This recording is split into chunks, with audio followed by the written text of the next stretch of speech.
Hi user, welcome to my channel Learning with Khatak. In today's lectures, we are going to present the concept of inheritance in C++. That what is inheritance, what are the different types of inheritance. So in first examples, we want to look at a single inheritance. In single inheritance, basically, a single class is derived from the base class. So most of the time in inheritance methodology, in inheritance mechanism, there are mostly two classes, that is a base class, also called a parent class, and a child class or derived class. Most of the time, according to convention, the derived class or child class is derived from the base class. What does it mean? That derived class can access public part of the base class. So in order to explain all these things, look at this. This is a class I have declared here, a class parent class. This is a base class. In this base class there are two parts, private and public. So let's see. In private part I declared a single variable n1. In public part I have declared a variable n1, that is for the first time. This is just I used a comment for it. Why I use a comment, let me explain it later. And there is one function, that is y get data.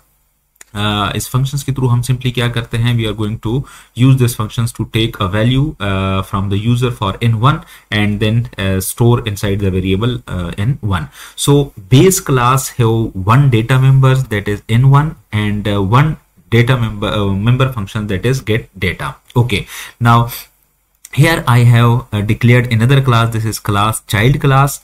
This is colon and publicly derived from the parent class. What does it mean?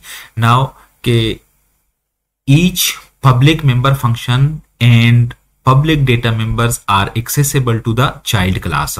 There are again private data parts and public data parts inside the child data child class. So here in private part I declared a single variable, that is n2, and in public part I have created a function, that is read data. Read data is again just like a get data functions, which is used to take the values of n1 from the keyboard. So here simply a user will enter the value that will be stored inside the n2, and then there is another function, that is get product.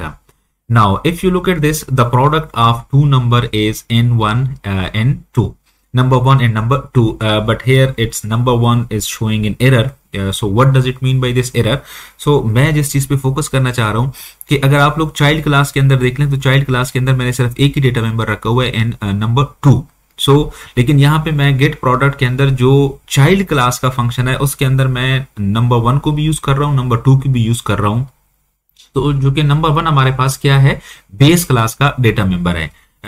Similarly यहाँ पे फिर मेरे पास main function है. उस main function के अंदर मैं सबसे पहले क्या करता हूँ कि जो चाइल्ड क्लास है उसका एक ऑब्जेक्ट मैं क्रिएट कर लेता हूँ. फिर यहाँ पे अगर देख लें तो ऑब्जेक्ट डॉट गेट डेटा. अब ऑब्जेक्ट मेरे पास देख लें, ऑब्जेक्ट है किस क्लास का, डिराइव्ड क्लास का ऑब्जेक्ट है. लेकिन जो गेट डेटा है फंक्शन है वो किस क्लास का है, this is of the parent class method. But I am going to call the parent class method with the help of object of derived class. मैं derived class के object के through parent class या base class के method को call कर रहा हूँ. ये किस वजह से मैं कर रहा हूँ, ये मैं inheritance की वजह से कर रहा हूँ.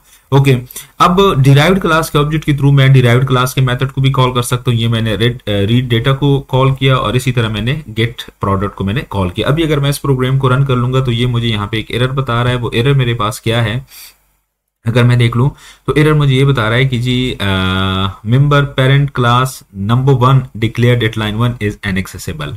कि ये जो आपने लिखा हुआ ये नंबर 1 ये इनएक्सेसिबल है. इनएक्सेसिबल क्यों है, अगर आप लोग पेरेंट क्लास को देख लें तो मैंने पेरेंट क्लास के अंदर जो नंबर 1 डिक्लेयर किया हुआ है उसको मैंने प्राइवेट रखा हुआ है. सो प्राइवेट से क्या मुराद है कि अगर आप बेस क्लास के अंदर प्राइवेट डेटा मेंबर रख लेते हैं तो उन प्राइवेट डेटा मेंबर्स को आप डिराइव्ड क्लास के अंदर एक्सेस नहीं कर सकते. तो एक तरीका तो मेरे पास ये है कि मैं इसको यहाँ पे प्राइवेट पार्ट के अंदर कमेंट कर लूं और यहाँ पे मैं इसको क्या कर लूं, पब्लिक कर लूं. अब अगर मैं नीचे जाके इस एरर को देख लूं तो देख लें अब मेरे पास कोई एरर नजर नहीं आ रहा. अब अगर मैं इस प्रोग्राम को रन कर लूं सिंपली,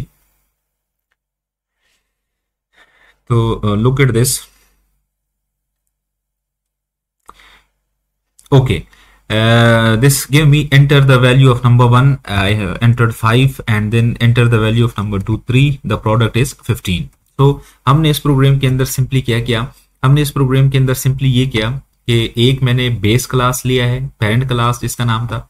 पेरेंट क्लास के अंदर मैंने एक डेटा मेंबर पब्लिकली डिक्लेयर किया और एक मैंने मेंबर फंक्शन पब्लिकली डिक्लेयर किया।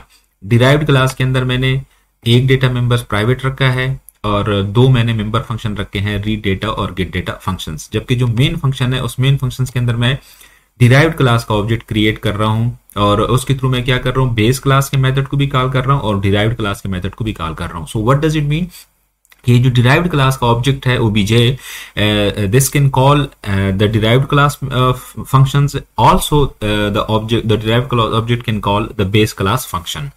सो डिराइव्ड क्लास का ऑब्जेक्ट डिराइव्ड क्लास के फंक्शन को भी कॉल कर सकता है और बेस क्लास के फंक्शन को भी कॉल कर सकता है। ये देख लें, बेस क्लास के फंक्शन को हम कॉल कर रहे हैं और यहाँ पे हम क्या कर रहे हैं, डिराइव्ड क्लास के फंक्शन को हम कॉल कर रहे हैं। ओके, अब यहाँ पे एक चीज देख लें, इस लाइन को हम कहते हैं इनहेरिटेंस लाइन और रिलेशनशिप लाइन।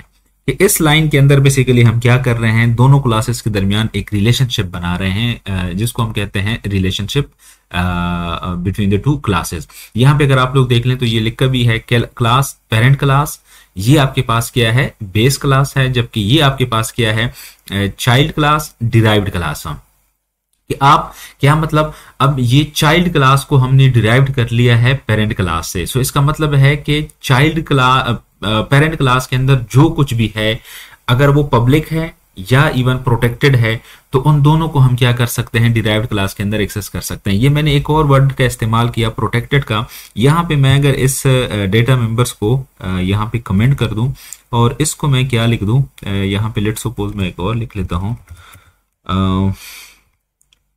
प्रोटेक्टेड और यहां पे मैं लिख लेता हूं नंबर 1। सो अगेन अगर हम नीचे देख लें तो there is no error, there is no error because this time I have declared the number 1 is a protected. So what does it mean कि मैं derived class के अंदर public class के पब्लिक प्रॉपर्टी को भी एक्सेस कर सकता हूं और प्रोटेक्टेड प्रॉपर्टी को भी एक्सेस कर सकता हूं, लेकिन मैं उसके प्राइवेट प्रॉपर्टी को एक्सेस नहीं कर सकता।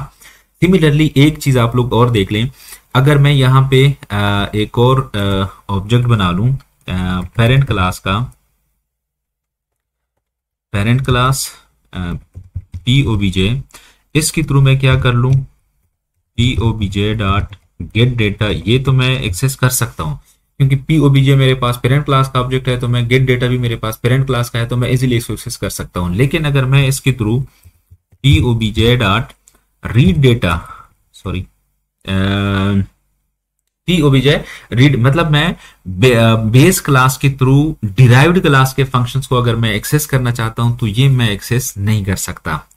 Wait for a while, system थोड़ा सा हैंग हुआ। ओके, POBJ डॉट, तो मेरे पास सिर्फ ये ऑप्शन दे रहा है गेट डेटा का। अगर मैं इसके थ्रू रीड डेटा का करना चाहता हूं, रीड डेटा, ये अगर देख लें तो ये मुझे अब यहाँ पे देख लें एरर दे रहा है। एरर मुझे क्यों दे रहा है, ये कह रहा है कि class parent class has no member read data, कि आप जो पेरेंट क्लास के ऑब्जेक्ट के थ्रू इसको एक्सेस कर रहे हैं लेकिन पेरेंट क्लास के अंदर आपके पास रीड डेटा का फंक्शन ही नहीं है। So what does it mean कि हम पेरेंट क्लास के ऑब्जेक्ट के थ्रू सिर्फ पेरेंट क्लास के फंक्शनलिटी को एक्सेस कर सकते हैं, डिराइव्ड क्लास की फंक्शनलिटी को एक्सेस नहीं कर सकते। जबकि डिराइव्ड क्लास के ऑब्जेक्ट के थ्रू हम डिराइव्ड क्लास की फंक्शनलिटी भी एक्सेस कर सकते हैं और बेस क्लास के पब्लिक और प्रोटेक्टेड फंक्शनलिटी भी एक्सेस कर सकते हैं। सो ये हमारे पास बड़ा एक सिंपल एग्जांपल था सिंगल लेवल इनहेरिटेंस का और सिंगल इनहेरिटेंस का, जिसमें एक बेस क्लास और एक हमारे पास डिराइव्ड क्लास। अपने नेक्स्ट एग्जांपल्स के अंदर हम मल्टीपल इनहेरिटेंस देख लेंगे, जहां पे हम एक क्लास से दूसरी क्लास और फिर दूसरी क्लास से तीसरी क्लास एंड सो ऑन, वो हम इंशाल्लाह डिस्कस करेंगे। So wait for the next lectures. Thank you very much.